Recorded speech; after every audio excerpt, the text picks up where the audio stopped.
ಸ್ನೇಹಿತರೆ, ಮೀಡಿಯಾ ಮಾಸ್ಟರ್ಸ್ಗೆ ಸ್ವಾಗತ ಸುಸ್ವಾಗತ. ಗೆಳೆಯರೆ, ಅತಿಯಾದ ಭಕ್ತಿ, ಯಾರ ಮಾತು ಕೇಳದ ಮನಸ್ಥಿತಿ, ಸರ್ಕಾರಿ ಆದೇಶಗಳನ್ನು ಕಡೆಗಣಿಸುವ ಉದ್ದಟತನ ಇವೆಲ್ಲವುಗಳ ಪರಿಣಾಮ ಕುಂಭಮೇಳದಲ್ಲಿ ಅಮೃತ ಸ್ನಾನಕ್ಕೆ ಅಂತ ಹೋದವರ ನಡುವೆ ಒಂದು ಕಾಲ್ತುಳಿತದಂಥ ವಾತಾವರಣ ನಿರ್ಮಾಣ ಆಗಿದೆ. ಸುಮಾರು 15 ಮಂದಿ ಸಾವಿಗೀಡಾಗಿದ್ದು ಸಾಕಷ್ಟು ಜನ ಅಲ್ಲಿ ಗಾಯಗೊಂಡಿದ್ದಾರೆ. ಹೀಗೆ ಗಾಯಗೊಂಡವರಲ್ಲಿ ಒಂದಷ್ಟು ಮಂದಿ ಕರ್ನಾಟಕದವರು ಇದ್ದಾರೆ.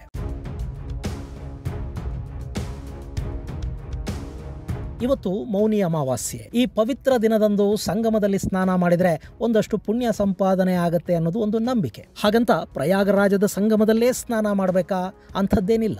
ಯಾವುದೇ ನದಿಯಲ್ಲಿ ಅಥವಾ ಸಮುದ್ರದಲ್ಲಿ ಮೌನಿ ಅಮಾವಾಸ್ಯೆಯ ದಿನ ಒಂದು ಸ್ನಾನ ಮಾಡಿದ್ರೆ ನಿಮಗೆ ದೈಹಿಕ ಮತ್ತು ಮಾನಸಿಕ ಆರೋಗ್ಯಕ್ಕೆ ಅದು ಉಪಯುಕ್ತ ಆಗತ್ತೆ ಅನ್ನುವಂಥ ಒಂದು ನಂಬಿಕೆ ನಮ್ಮಲ್ಲಿದೆ. ಈ ನಂಬಿಕೆಯ ಕಾರಣದಿಂದಾಗಿ ಪ್ರಯಾಗರಾಜಲ್ಲಿ ಇವತ್ತು ಕೋಟ್ಯಂತರ ಜನ ಸೇರಿದ್ದಾರೆ. ಬ್ರಹ್ಮ ಮುಹೂರ್ತದ ಸಂದರ್ಭದಲ್ಲಿ ಒಂದು ಪವಿತ್ರ ಸ್ನಾನವನ್ನ ಮಾಡಿಬಿಡಬೇಕು ಅನ್ನೋ ಕಾರಣಕ್ಕೆ ಸಂಗಮ ಸ್ಥಳದಲ್ಲಿ ನೂಕುನುಗ್ಗಲು ಉಂಟಾಗಿದೆ. ಈ ತರದ ವಾತಾವರಣ ಅಲ್ಲಿ ನಿರ್ಮಾಣ ಆಗುತ್ತೆ ಅನ್ನೋದು ಗೊತ್ತಿದ್ದ ಕಾರಣಕ್ಕೇನೆ ಉತ್ತರ ಪ್ರದೇಶದ ಸರ್ಕಾರ ಅಲ್ಲಿ ಸಾಕಷ್ಟು ವ್ಯವಸ್ಥೆಗಳನ್ನ ಮಾಡಿತ್ತು. ಗಂಗಾ ನದಿಯ ಉದ್ದಕ್ಕೂ ಸ್ನಾನಘಟ್ಟಗಳನ್ನ ನಿರ್ಮಾಣ ಮಾಡಿತ್ತು. ಎಲ್ಲೆಲ್ಲಿ ನಿಮಗೆ ಸ್ನಾನಘಟ್ಟಗಳು ಸಿಗುತ್ತವೋ ಅಲ್ಲೇ ಸ್ನಾನ ಮಾಡಿಕೊಳ್ಳಿ ಅಂತ ಎಲ್ಲರಿಗೂ ತಿಳಿಸಲಾಗಿತ್ತು. ಅದಕ್ಕೆ ಬೇಕಾದ ಒಂದಷ್ಟು ವ್ಯವಸ್ಥೆಗಳನ್ನು ಮಾಡಲಾಗಿತ್ತು. ಆದ್ರೆ ನಮಗೆ ಸಂಗಮದಲ್ಲೇ ಸ್ನಾನ ಮಾಡಬೇಕು ಅನ್ನೋ ಒಂದು ನಂಬಿಕೆ. ಹೀಗಾಗಿ ಎಲ್ಲ ಸ್ನಾನ ಘಟ್ಟಗಳನ್ನ ಬಿಟ್ಟು ಜನ ಸಂಗಮದ ಸ್ಥಳಕ್ಕೆ ನುಗ್ಗಿದ್ದಾರೆ. ಅಲ್ಲಿ ಕೂಡ ನಾವೇ ಮೊದಲು ಸ್ನಾನ ಮಾಡಿಬಿಡಬೇಕು ಅನ್ನೋ ಹಪಹಪಿ ಕೂಡ.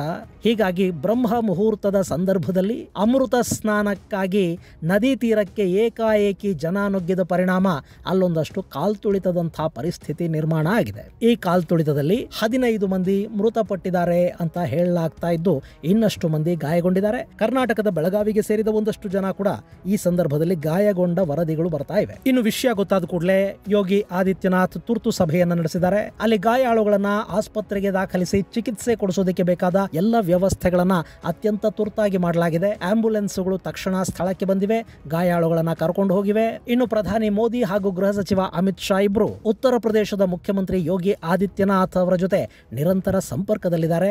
ಅಲ್ಲಿನ ವಿದ್ಯಮಾನಗಳನ್ನ ತಿಳ್ಕೊತಾ ಇದ್ದಾರೆ ಮತ್ತು ತುರ್ತಾಗಿ ತಗೋಬೇಕಾದ ಕ್ರಮಗಳ ಬಗ್ಗೆ ಒಂದಷ್ಟು ಸಲಹೆ ಸೂಚನೆಗಳನ್ನ ಕೂಡ ಕೊಟ್ಟಿದ್ದಾರೆ. ಇದರ ನಡುವೆ ಕುಂಭಮೇಳದ ಬಗ್ಗೆ ಅಪಸ್ವರವನ್ನ ಆರಂಭದಿಂದಲೂ ಎತ್ತುತ್ತಾ ಇದ್ದ ಒಂದಷ್ಟು ರಾಜಕೀಯ ಪಕ್ಷಗಳು ಹಾಗೂ ರಾಜಕಾರಣಿಗಳು ಈ ಕಾಲ್ತುಳಿತದ ಘಟನೆಗೆ ತೀವ್ರ ಸಂತಾಪವನ್ನ ವ್ಯಕ್ತಪಡಿಸುವ ಭರದಲ್ಲಿ ಉತ್ತರ ಪ್ರದೇಶದ ಸರ್ಕಾರವನ್ನ ಮತ್ತು ಅಲ್ಲಿನ ವ್ಯವಸ್ಥೆಗಳನ್ನ ಟೀಕಿಸುವ ಕೆಲಸವನ್ನ ಕೂಡ ಮಾಡ್ತಾ ಇದ್ದಾರೆ. ಇಲ್ಲಿ ನಾನಾ ಪಕ್ಷಗಳ ರಾಜಕೀಯ ನಾಯಕರ ಹೇಳಿಕೆಗಳು, ಟ್ವೀಟ್ಗಳನ್ನ ಗಮನಿಸಿದಾಗ ನಮಗಿದ್ದುದರಲ್ಲೇ ಸ್ವಲ್ಪ ಸೆನ್ಸಿಬಲ್ ಆಗಿ ಕಾಣ್ತಾ ಇರೋದು ಉತ್ತರ ಪ್ರದೇಶದ ಮಾಜಿ ಮುಖ್ಯಮಂತ್ರಿ ಮಾಯಾವತಿ ಹಾಗೂ ದೆಹಲಿಯ ಮಾಜಿ ಮುಖ್ಯಮಂತ್ರಿ ಅರವಿಂದ್ ಕೇಜ್ರಿವಾಲ್. ಘಟನೆಯ ಬಗ್ಗೆ ಗೊತ್ತಾದ ಕೂಡಲೇ ಮಾಯಾವತಿ ಒಂದು ಟ್ವೀಟ್ ಮಾಡಿದ್ದಾರೆ. ಇಂಥ ಸಂದರ್ಭದಲ್ಲಿ ಪ್ರಕೃತಿ ಅನ್ನೋದು ಯಾರ ನೆರವಿಗೂ ಬರೋದಿಲ್ಲ, ಅಲ್ಲಿ ಸಾವಿಗೀಡಾದವರ ಆತ್ಮಗಳಿಗೆ ಶಾಂತಿ ಸಿಗಲಿ ಅಂತ ಮಾಯಾವತಿ ತಮ್ಮ ಟ್ವೀಟ್ ಅಲ್ಲಿ ತಿಳಿಸಿದ್ದಾರೆ.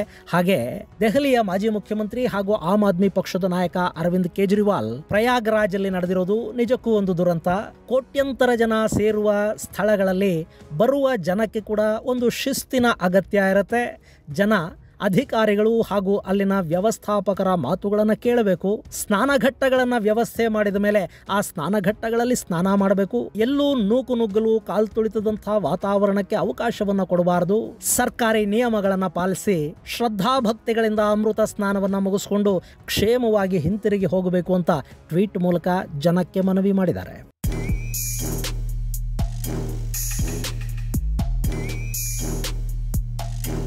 ಗೆಳೆಯರೆ, ಕುಂಭಮೇಳ ಅನ್ನೋದು ಆರಂಭಗೊಂಡ ದಿನದಿಂದ ಇಲ್ಲಿವರೆಗೆ ಅಂದ್ರೆ ಮಂಗಳವಾರದವರೆಗೆ ಸಿಕ್ಕ ಲೆಕ್ಕಾಚಾರಗಳ ಪ್ರಕಾರ ಸುಮಾರು 15 ಕೋಟಿಗೂ ಹೆಚ್ಚು ಜನ ಕುಂಭಮೇಳದಲ್ಲಿ ಭಾಗವಹಿಸಿದ್ದಾರೆ. ಪವಿತ್ರ ಸ್ನಾನವನ್ನ ಮಾಡಿದ್ದಾರೆ.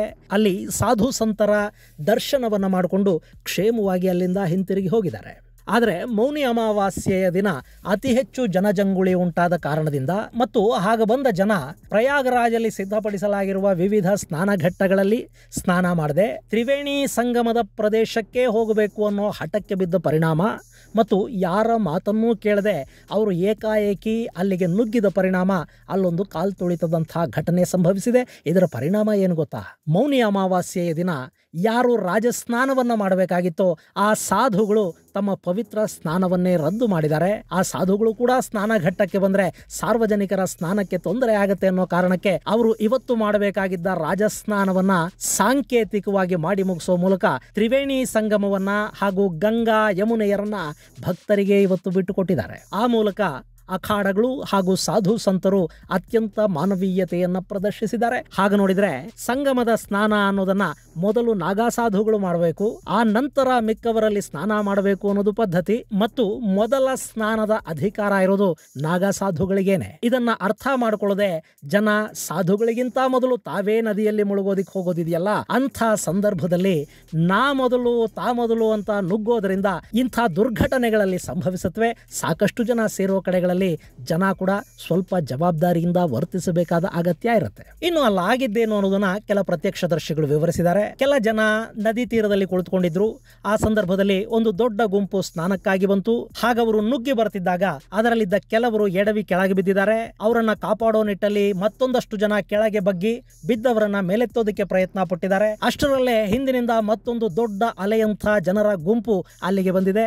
ಅವರು ಕೆಳಗೆ ಬಿದ್ದವರನ್ನ ಲೆಕ್ಕಿಸದೆ ನೀರಿನ ಕಡೆಗೆ ನುಗ್ಗಿದ ಪರಿಣಾಮ ಅಲ್ಲಿ ಕಾಲ್ತುಳಿತದಂತಹ ಘಟನೆ ಉಂಟಾಯಿತು ಮತ್ತು ಸಾಕಷ್ಟು ಮಹಿಳೆಯರು ಅಲ್ಲಿ ಗಾಯಗೊಂಡ್ರು ಅಂತ ಹೇಳಲಾಗ್ತಾ ಇದೆ. ಗೆಳೆಯರೆ, ಹಾಗೆ ನೋಡಿದ್ರೆ ಈ ಬಾರಿಯ ಕುಂಭಮೇಳ ಕೋಟ್ಯಂತರ ಜನ ಈಗಾಗಲೇ ಭಾಗವಹಿಸಿದ್ರೂ ಕೂಡ ಆದಷ್ಟು ಪ್ರಶಾಂತವಾಗಿ ನಡೀತಿದೆ. ಯಾವ ಅಹಿತಕರ ಘಟನೆಗಳು ಅಲ್ಲಿ ನಡೀತಿಲ್ಲ ಅನ್ನೋ ಸಮಾಧಾನಕ್ಕೆ ಕಾರಣ ಆಗಿತ್ತು. ಆದ್ರೆ ಇವತ್ತು ನಡೆದ ಘಟನೆ ಆ ಎಲ್ಲ ವಿಶ್ವಾಸಗಳನ್ನ ತಲೆ ಕೆಳಗಾಗೋ ಹಾಗೆ ಮಾಡಿದೆ. ಇನ್ನು ಮೌನಿ ಅಮಾವಾಸ್ಯೆ ದಿನ ಕುಂಭಮೇಳಕ್ಕೆ ಅತಿ ಹೆಚ್ಚು ಜನ ಬರ್ತಾರೆ ಅನ್ನೋದು ಗೊತ್ತಿಲ್ಲದ ವಿಷಯ ಏನಲ್ಲ. ಈ ಹಿಂದೆ ಕೂಡ ಇಂಥ ಸಾಕಷ್ಟು ದುರ್ಘಟನೆಗಳು ಕುಂಭಮೇಳದಲ್ಲಿ ಉಂಟಾಗಿವೆ. ಹೀಗಾಗಿನೇ ಮೌನಿ ಅಮಾವಾಸ್ಯೆ ಎಂದು ಬರಬಹುದಾದ ಜನರನ್ನ ಗಮನದಲ್ಲಿಟ್ಟುಕೊಂಡೇ ಸರ್ಕಾರ ಸಾಕಷ್ಟು ವ್ಯವಸ್ಥೆಗಳನ್ನು ಮಾಡಿತ್ತು. ಆದರೂ ಇಲ್ಲಿ ಸರ್ಕಾರದ ಎಲ್ಲ ಪ್ರಯತ್ನಗಳನ್ನ ಮೀರಿ ಒಂದು ದುರ್ಘಟನೆಯಂತೂ ನಡೆದು ಹೋಗಿದೆ. ಹಾಗಂತ ಇದೇ ಕುಂಭಮೇಳದಲ್ಲಿ ಈ ಬಾರಿ ಮಾತ್ರ ಇಂಥ ದುರ್ಘಟನೆ ನಡೀತಿದೆ ಅಂತಲ್ಲ. ಈ ಹಿಂದೆ ಕೂಡ ಮೌನಿ ಅಮಾವಾಸ್ಯೆಯ ದಿನವೇ ಸಾಕಷ್ಟು ದುರ್ಘಟನೆಗಳು ನಡೆದ ಉದಾಹರಣೆಗಳಿವೆ.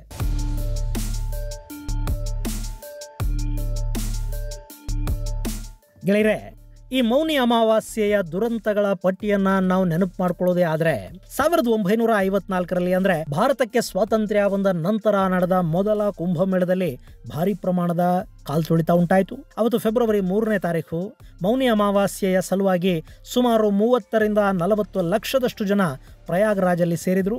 ಹಾಗೇನೆ ಭಾರಿ ಪ್ರಮಾಣದಲ್ಲಿ ರಾಜಕಾರಣಿಗಳು ಕೂಡ ಅವತ್ತು ಬಂದಿದ್ರು. ಅವರಿಗೆ ಸೆಕ್ಯೂರಿಟಿಯನ್ನ ಹೆಚ್ಚು ಮಾಡಲಾಗಿತ್ತು. ಒಂದ್ ಕಡೆ ಜನ, ಮತ್ತೊಂದು ಕಡೆ ರಾಜಕಾರಣಿಗಳು. ಅವತ್ತಿಗೆ ನಿರ್ಮಾಣವಾಗಿದ್ದ ಕುಂಭನಗರ ಇಷ್ಟೊಂದು ಸಂದಣಿಯನ್ನ ಸಹಿಸಿಕೊಳ್ಳೋದಕ್ಕೆ ಸಾಧ್ಯ ಕೂಡ ಇರಲಿಲ್ಲ. ಇದೇ ಸಮಯಕ್ಕೆ ಗಂಗಾ ನದಿಯಲ್ಲಿನ ನೀರು ಕೂಡ ಹೆಚ್ಚಾಯಿತು. ಕುಂಭನಗರಿ ಇನ್ನಷ್ಟು ಚಿಕ್ಕದಾಗಿತ್ತು. ಅಷ್ಟೇ, ಅಲ್ಲಿದ್ದ ಜನ ಅಮೃತ ಸ್ನಾನ ಮಾಡಿ ಯಾವ ಕಡೆಗೆ ಹೋಗಬೇಕು ಅನ್ನೋದು ಗೊತ್ತಾಗದೆ ಗೊಂದಲಕ್ಕೆ ಬಿದ್ದರು. ಆ ಗೊಂದಲದಲ್ಲೊಂದು ಕಾಲ್ತುಳಿತ ಉಂಟಾಯಿತು.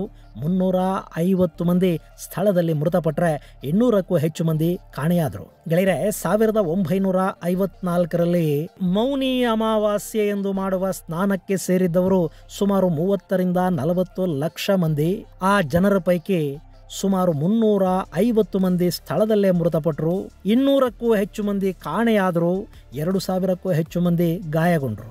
ಅದರಲ್ಲಿ ಮತ್ತೆ 250 ಮಂದಿ ಸಾವಿಗೀಡಾಗಿದ್ರು. ಹೀಗಾಗಿ ಅಲ್ಲವತ್ತು ಒಟ್ಟು 800 ಮಂದಿ ಸಾವಿಗೀಡಾದ ದುರಂತ ಘಟನೆ ನಡೆದು ಹೋಯಿತು. ಪ್ರಧಾನಿ ನೆಹರು ಕುಂಭಮೇಳಕ್ಕೆ ಭೇಟಿ ಕೊಟ್ಟಿದ್ದ ಎಲ್ಲ ರಾಜಕಾರಣಿಗಳನ್ನ, ಅವರ ಹಿಂಬಾಲಕರನ್ನ ತಕ್ಷಣ ವಾಪಸ್ ಆಗೋದಕ್ಕೆ ಆದೇಶ ಕೊಟ್ಟರು. ಜನರಿಗೆ ಅಮೃತ ಸ್ನಾನ ಮಾಡೋದಕ್ಕೆ ಅವಕಾಶವನ್ನು ಮಾಡಿಕೊಡಿ ಅಂತ ಹೇಳಿದ್ರು.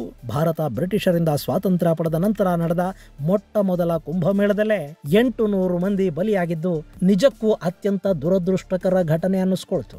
ಇನ್ನು 1986ರಲ್ಲಿ ಮತ್ತೊಂದು ದುರಂತ ನಡೀತು. ಅವತ್ತಿಗೆ ಉತ್ತರ ಪ್ರದೇಶಕ್ಕೆ ಸೇರಿದ ಹರಿದ್ವಾರದಲ್ಲಿ ಕುಂಭಮೇಳ ನಡೀತಿತ್ತು. ಆ ಕುಂಭಮೇಳಕ್ಕೆ ಉತ್ತರ ಪ್ರದೇಶದ ಅವತ್ತಿನ ಮುಖ್ಯಮಂತ್ರಿ ವೀರ್ ಬಹದ್ದೂರ್ ಸಿಂಗ್ ಬಂದರು. ಅದು ಕೂಡ ಅಮೃತ ಸ್ನಾನದ ದಿನ. ಭಾರಿ ಸಂಖ್ಯೆಯಲ್ಲಿ ಭಕ್ತರು ಸೇರಿದ್ರು. ಅದು ಯಾವಾಗ ಮುಖ್ಯಮಂತ್ರಿ ಅವತ್ತೇ ಅಲ್ಲಿಗೆ ಬಂದರೋ ಅವರ ಸೆಕ್ಯೂರಿಟಿಯನ್ನು ಹೆಚ್ಚಿಸಲಾಯಿತು. ಅವತ್ತಲ್ಲಿ ಕೇವಲ ಉತ್ತರ ಪ್ರದೇಶದ ಮುಖ್ಯಮಂತ್ರಿ ಮಾತ್ರ ಇರಲಿಲ್ಲ, ಅವರ ಜೊತೆ ಇನ್ನಷ್ಟು ರಾಜ್ಯಗಳ ಮುಖ್ಯಮಂತ್ರಿಗಳನ್ನ ಕೂಡ ಕರೆತಂದಿದ್ರು. ಸೊ ವಿಪರೀತ ಸೆಕ್ಯೂರಿಟಿ ಇತ್ತು. ಜನಪ್ರತಿನಿಧಿಗಳಿದ್ದ ಕಾರಣದಿಂದ ನದಿ ತಟಕ್ಕೆ ಜನರಿಗೆ ಅವಕಾಶವನ್ನ ಕೊಡಲಿಲ್ಲ. ಹೀಗಾಗಿ ಅಲ್ಲಿ ಜನ ಗೊಂದಲಕ್ಕೂ ಬಿದ್ರು. ಅವರಲ್ಲೊಂದು ಅಸಮಾಧಾನ ಕೂಡ ಉಂಟಾಯಿತು. ನದಿ ತೀರದತ್ತ ಜನ ನುಗ್ಗಿದ್ರು. ಆ ರಭಸದಲ್ಲಿ ಕಾಲ್ತುಳಿತ ಉಂಟಾಯಿತು. 200 ಮಂದಿ ಸಾವನ್ನಪ್ಪಿದ್ರು. ಇದು 1954ರ ನಂತರ ನಡೆದ ಅತಿ ಘೋರ ದುರಂತ ಅನ್ನಿಸ್ಕೊಳ್ತು. ಅವತ್ತಿನ ಮುಖ್ಯಮಂತ್ರಿ ಸ್ವಲ್ಪ ಯೋಚನೆ ಮಾಡಿದ್ರು ಕೂಡ ಅವರು ಅಮೃತ ಸ್ನಾನದ ದಿನವೇ ಕುಂಭಮೇಳಕ್ಕೆ ಹೋಗ್ತಾ ಇರಲಿಲ್ಲ ಮತ್ತು ಅವರ ಜೊತೆ ಮತ್ತೊಂದಷ್ಟು ಜನರನ್ನು ಕೂಡ ಅಲ್ಲಿಗೆ ಕರ್ಕೊಂಡು ಹೋಗ್ತಾ ಇರಲಿಲ್ಲ. ಇದು ಸಾಮಾನ್ಯ ಜ್ಞಾನಕ್ಕೆ ಸಂಬಂಧಪಟ್ಟ ವಿಷಯ ಆಗಿತ್ತು. ವಿವಿಐಪಿಗಳ ಸಂಖ್ಯೆ ಹೆಚ್ಚಾದ್ರೆ ಅಲ್ಲಿ ಪವಿತ್ರ ಸ್ನಾನಕ್ಕಾಗಿ ಅಂತಲೇ ಬಂದಿದ್ದ ಜನ ಅಸಮಾಧಾನಗೊಳ್ತಾರೆ. ಅಲ್ಲೊಂದು ಅನಾಹುತಕ್ಕದು ಕಾರಣವಾಗುತ್ತೆ ಅನ್ನೋದನ್ನ ವೀರ್ ಬಹದ್ದೂರ್ ಸಿಂಗ್ ಅವತ್ತು ಯೋಚನೆ ಮಾಡಲಿಲ್ಲ. ಅದರ ಪರಿಣಾಮ 200 ಮಂದಿ ಅಲ್ಲಿ ಪ್ರಾಣ ಕಳ್ಕೋಬೇಕಾಗಿ ಬಂತು. ಇನ್ನು 1986ರ ನಂತರ ಮತ್ತೆ ಅಂಥ ದುರಂತ ಸಂಭವಿಸಿದ್ದು 2003ರಲ್ಲಿ. ಅವತ್ತಿಗೆ ಮಹಾರಾಷ್ಟ್ರದ ನಾಸಿಕ್ ಅಲ್ಲಿ ಕುಂಭಮೇಳ ನಡೀತಿತ್ತು. ಅವತ್ತು ಕೂಡ ಅಲ್ಲಿ ಸೇರಿದ್ದ ಜನಕ್ಕೆ ತಾಳ್ಮೆ ಇರಲಿಲ್ಲ. ಆತುರಾತುರವಾಗಿ ನದಿಯ ಕಡೆಗೆ ನುಗ್ಗಿದ್ರು. ಆಗುಂಟಾದ ಕಾಲ್ತುಳಿತದಲ್ಲಿ ಸುಮಾರು 39 ಮಂದಿ ಸಾವಿಗೀಡಾದ್ರೆ 100ಕ್ಕೂ ಹೆಚ್ಚು ಮಂದಿ ಗಾಯಗೊಂಡ್ರು. ಗೋದಾವರಿ ನದಿ ತೀರದಲ್ಲಿ ನಡೆದ ಆ ಸಿಂಹಸ್ಥ ಕುಂಭಮೇಳದಲ್ಲಿ ನಡೆದ ಆ ದುರಂತ ಈ ಶತಮಾನದ ಮೊದಲ ಕುಂಭಮೇಳದ ದುರಂತ ಅನ್ನಿಸ್ಕೊಳ್ತು. ಸುಮಾರು 39,000 ಮಂದಿ ರಾಮಕುಂಡಕ್ಕೆ ಹೋಗುವ ಸಣ್ಣ ಮಾರ್ಗದಲ್ಲಿ ಒಟ್ಟೊಟ್ಟಿಗೆ ನುಗ್ಗಿದ್ರಿಂದ ಅಲ್ಲೊಂದು ದುರಂತ ಸಂಭವಿಸಿತ್ತು. ಇನ್ನು ಕಳೆದ ಬಾರಿ ಪ್ರಯಾಗರಾಜಲ್ಲಿ ನಡೆದ ಕುಂಭಮೇಳದಲ್ಲಿ ಕೂಡ ಕಾಲ್ತುಳಿತ ಉಂಟಾಯಿತು. ಆಗ ಉತ್ತರ ಪ್ರದೇಶದಲ್ಲಿ ಅಖಿಲೇಶ್ ಯಾದವ್ ಅವರ ಸರ್ಕಾರ ಆಯಿತು. ಫೆಬ್ರವರಿ 10, 2013ರಂದು ಅಲ್ಲಿ ಪವಿತ್ರ ಸ್ನಾನಕ್ಕಾಗಿ ಜನ ನದಿಗೆ ನುಗ್ಗೋ ಸಂದರ್ಭದಲ್ಲಿ ಒಂದು ಕಾಲ್ತುಳಿತ ಉಂಟಾಯಿತು. ಸಾವಿಗೀಡಾದವರ ಸಂಖ್ಯೆ 45 ಮುಟ್ಟಿತು. ಅಲ್ಲಿ ಕೂಡ 106 ಮಂದಿ ಗಾಯಗೊಂಡಿದ್ರು.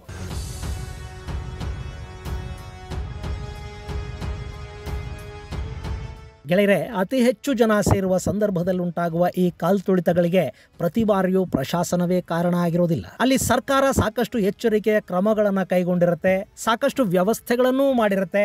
ಸರ್ಕಾರ ಅಖಿಲೇಶ್ ಯಾದವ್ದಾಗಿರಲಿ, ಯೋಗಿ ಆದಿತ್ಯನಾಥ್ ಅವರದ್ದಾಗಿರಲಿ, ಅವರು ಮಾಡಬೇಕಾದ ವ್ಯವಸ್ಥೆಗಳನ್ನು ಅಲ್ಲಿ ಮಾಡಿರ್ತಾರೆ. ಸ್ನಾನಘಟ್ಟಗಳ ನಿರ್ಮಾಣ ಆಗಿರುತ್ತೆ. ಎಲ್ಲಿ ಸ್ನಾನ ಮಾಡಿದ್ರು ಅದು ಗಂಗೆಯ ಸ್ನಾನ ಅಂತಲೇ ಅನ್ನಿಸ್ಕೊಳ್ಳುತ್ತೆ. ಆದರೆ ಜನ ತ್ರಿವೇಣಿ ಸಂಗಮದಲ್ಲೇ ಮುಳುಗು ಹಾಕಬೇಕು ಅಂದ್ಕೋತಾರೆ. ನಾನೇ ಮೊದಲು ಮುಳುಗಬೇಕು ಅಂದ್ಕೋತಾರೆ. ಆ ಸಂಗಮ ಸ್ಥಳದಲ್ಲಿ ಮುಳುಗಿ ಬಂದರೆ ಮಾತ್ರ ಪುಣ್ಯ ಬರೋದು ಅಂತ ಭಾವಿಸ್ತಾರೆ. ಇಂಥ ಸಂದರ್ಭದಲ್ಲಿ ಈ ಆತುರಗೇಡಿತನ ಇದೆಯಲ್ಲ, ಅದು ಅನಾಹುತಗಳಿಗೆ ಕಾರಣ ಆಗ್ತಾ ಹೋಗುತ್ತೆ. ಅದೇ ಥರದ ಅನಾಹುತ ಈಗ ಪ್ರಯಾಗರಾಜಲ್ಲಿ ಮತ್ತೊಮ್ಮೆ ಉಂಟಾಗಿದೆ. 15 ಬಹು ಅಮೂಲ್ಯ ಜೀವಗಳನ್ನು ನಾವು ಕಳ್ಕೋಬೇಕಾಗಿ ಬಂದಿದೆ. ಇಂಥ ದುರ್ಘಟನೆಗಳು ಇನ್ನಾದರೂ ಸಂಭವಿಸುವುದು ತಪ್ಪಲಿ. ಇದೆಲ್ಲವನ್ನ ನೋಡಿದ ನಂತರ ಮುಂದಿನ ಕುಂಭಮೇಳಗಳನ್ನು ಆಯೋಜಿಸುವಾಗ ವ್ಯವಸ್ಥೆಗಳನ್ನು ಮತ್ತಷ್ಟು ಸುಧಾರಿಸುವತ್ತ ಆಡಳಿತಗಳು ಗಮನ ಕೊಡಲಿ. ಜನ ನದಿಗೆ ನುಗ್ಗಿ ಅಲ್ಲೇ ಮುಳುಗೋ ಬದಲು ನದಿ ತೀರದಲ್ಲಿ ಸ್ನಾನಘಟ್ಟಗಳಲ್ಲಿ ಪೈಪುಗಳನ್ನು ವ್ಯವಸ್ಥೆ ಮಾಡಿ ಅಲ್ಲೊಂದಷ್ಟು ಸ್ನಾನ ಕೇಂದ್ರಗಳ ಥರದ ವ್ಯವಸ್ಥೆಗಳನ್ನು ಮಾಡಿದರೆ ಜನ ನೀರಿಗೆ ಹೋಗಿ ಮುಳುಗೋದು, ಆ ಮುಳುಗೇಳುವ ಸಂದರ್ಭದಲ್ಲಿ ಕಾಲ್ತುಳಿತಗಳು ಉಂಟಾಗೋದು ಇವು ತಪ್ಪಿದ ಹಾಗಾಗತ್ತೆ. ಜೊತೆಗೆ ನದಿಯನ್ನ, ಜಲಮೂಲಗಳನ್ನು ಪರಿಶುದ್ಧವಾಗಿ ಇಟ್ಟುಕೊಳ್ಳೋದಕ್ಕೆ ಕೂಡ ಇದರಿಂದ ಸಾಧ್ಯ ಆಗಬಹುದು. ಇದು ಗೆಳೆಯರೆ, ಕುಂಭಮೇಳದಲ್ಲುಂಟಾದ ಕಾಲ್ತುಳಿತದ ದುರಂತದ ಕುರಿತಾದ ಒಂದಷ್ಟು ಮಾಹಿತಿ. ಮುಂದಿನ ಸಂಚಿಕೆಯಲ್ಲಿ ಮತ್ತಷ್ಟು ವಿಶೇಷಗಳ ಜೊತೆ ಮತ್ತೆ ಭೇಟಿಯಾಗೋಣ. ಅಲ್ಲಿವರೆಗೆ ಜೈ ಹಿಂದ್, ಜೈ ಕರ್ನಾಟಕ.